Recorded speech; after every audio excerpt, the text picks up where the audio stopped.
Hello, my name is Katrina Pritchard and I'm a professor in the School of Management, Swansea University. This short video is aimed to provide information, particularly for master's students who might be analysing qualitative data within their research projects, and provides an overview of using a helpful macro that you can easily download and install to get started with your data analysis. So I'm going to describe using this particular macro, the Babbage and Terry Macro, and you can download this for free. It is important that you fully reference this source using the reference here on the screen. And I am going to explain how to use the macro, but I'm not covering in this video how to install the macro, because if you go to the download site, you will find very clear instructions on how to do that. They're very easy to follow. Even I've managed to do them without too much difficulty.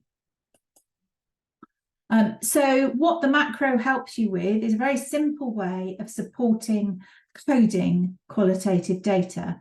And coding is the first step in many different qualitative analytic methods, but the one that you are most likely to be using in an MSc or master's project is thematic analysis. And I'll say a little bit more about its use in particular approaches to thematic analysis at the end. To use this, you need to install and use the macro in Microsoft Word on a Windows operating system. You cannot use the macro on a Mac. However, you can do all the other steps in the process on a Mac. So, for example, I use a Mac at home and I have the macro installed on my Windows machine in the office. So I can do everything else as part of my analysis on my Mac. I just have to run the macro itself on a Windows PC. And you should have access to, if you're at Swansea University, you should have access to Windows PCs in the School of Management building that you can get advice on how to get this macro installed into those by contacting the support team. I'm also not going through various steps that you would need to do to look after your data. And it's strongly recommended that you always use the macro with a specific version of your data file that you've created for this purpose. That is, don't use the original of your data, use a copy so you can always go back to the original if there are any issues at any stage. You also need to ensure you've completed all anonymization of your data, that you've checked it carefully and you've reviewed it before you start using the macro. So, for example, if you have recorded an interview, that would mean going through anonymizing participant names, organization names, anything else that needs anonymizing.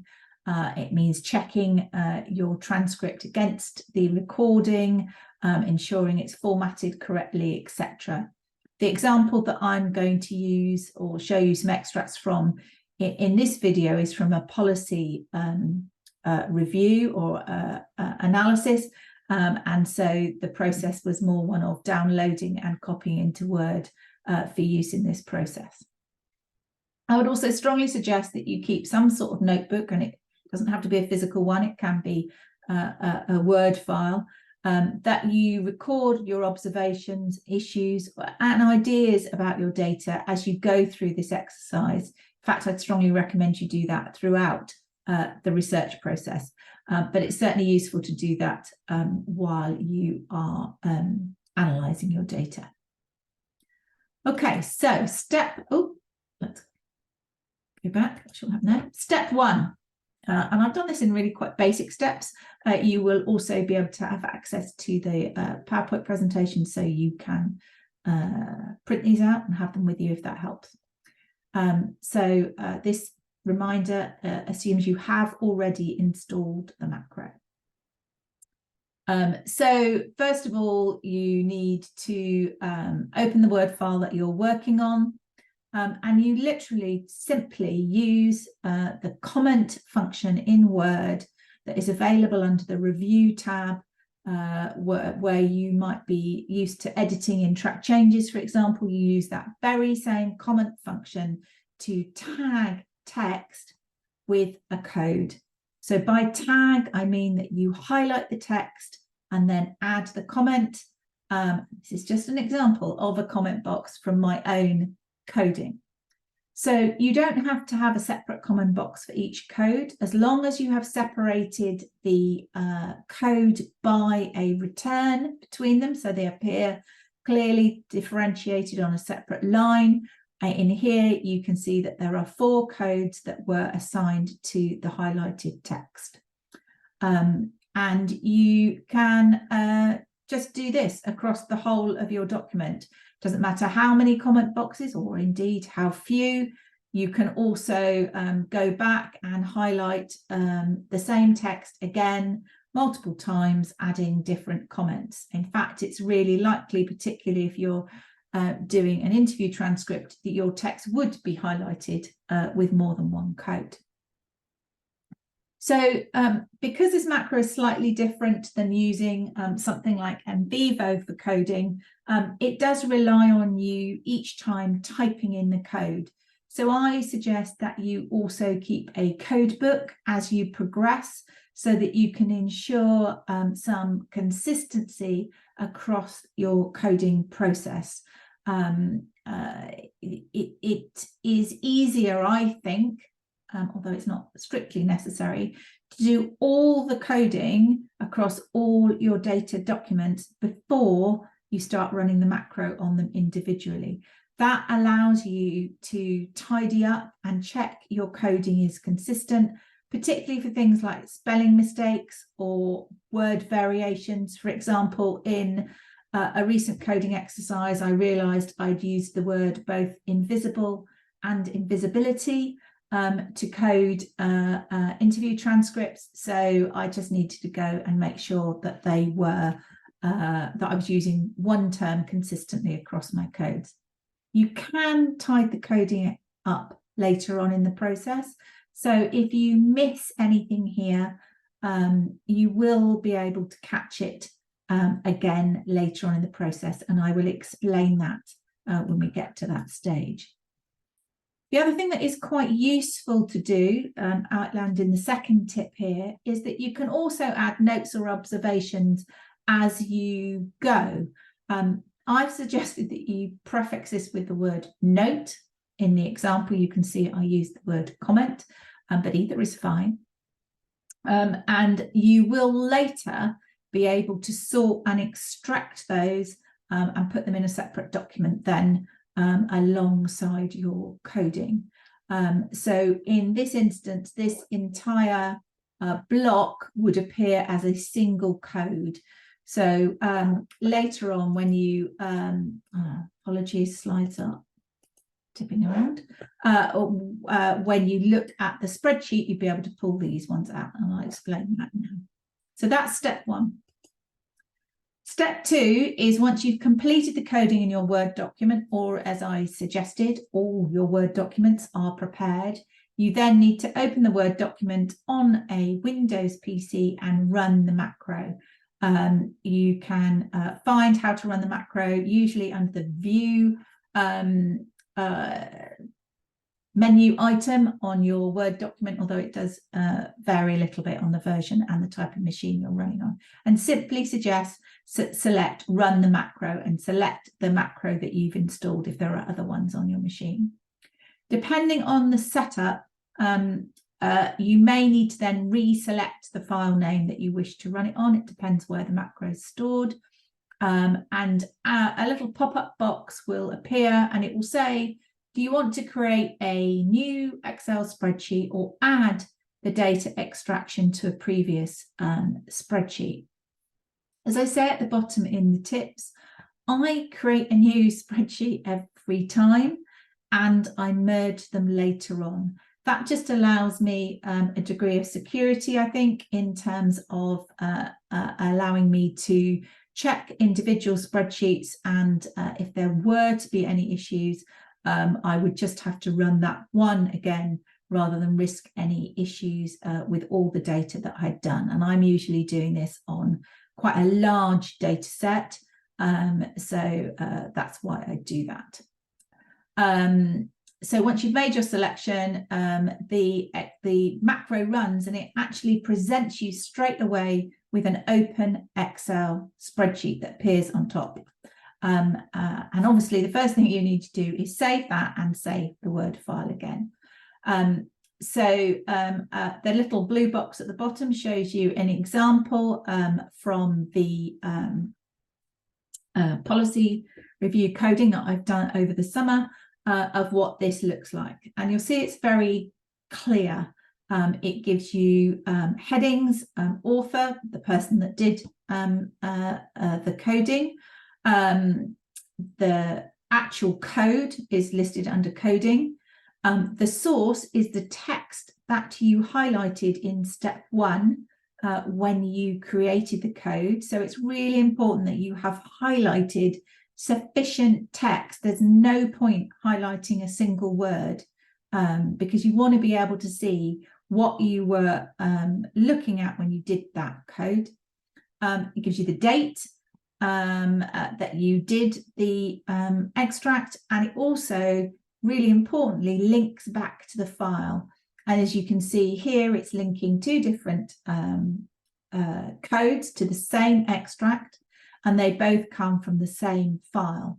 So this is another reason it's really important to have clear file naming conventions, so that you actually understand what that means. Here it's a specific extract of quotes from a specific set of policy documents.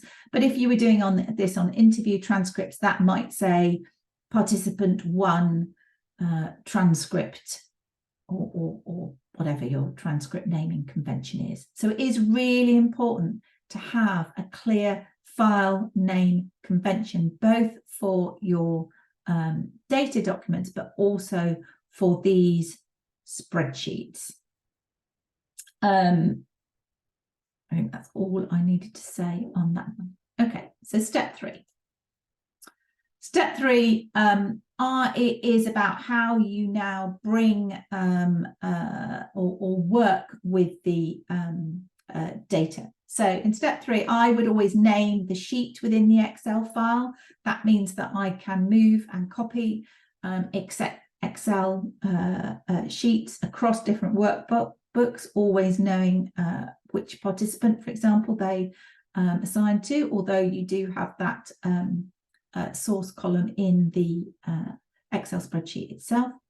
The other thing I always do is then move my comments or notes out of the coding sheet into a separate one and name that.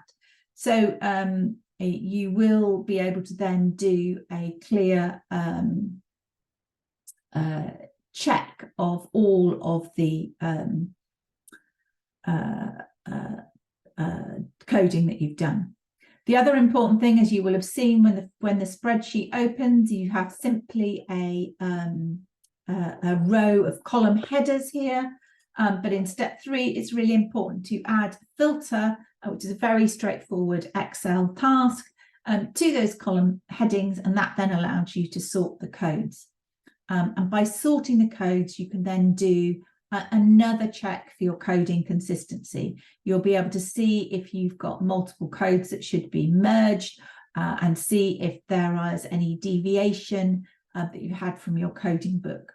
You'll also be able to have a look and see whether perhaps you only have one use of a code. That doesn't mean it's not important. It might be really important, but you may want to look at those instances at this stage.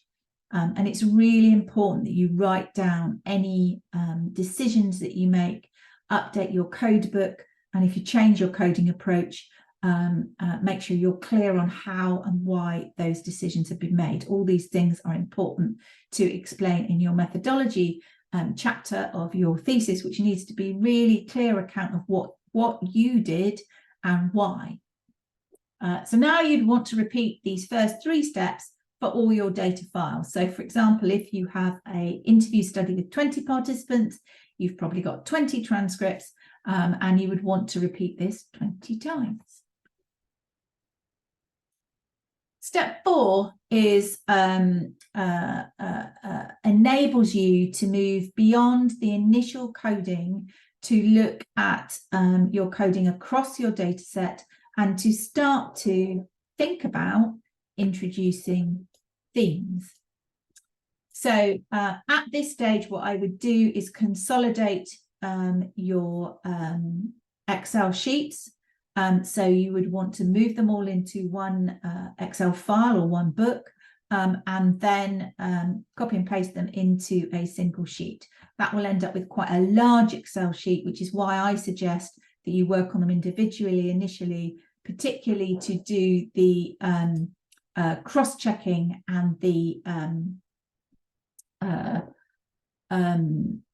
consolidation of any codes.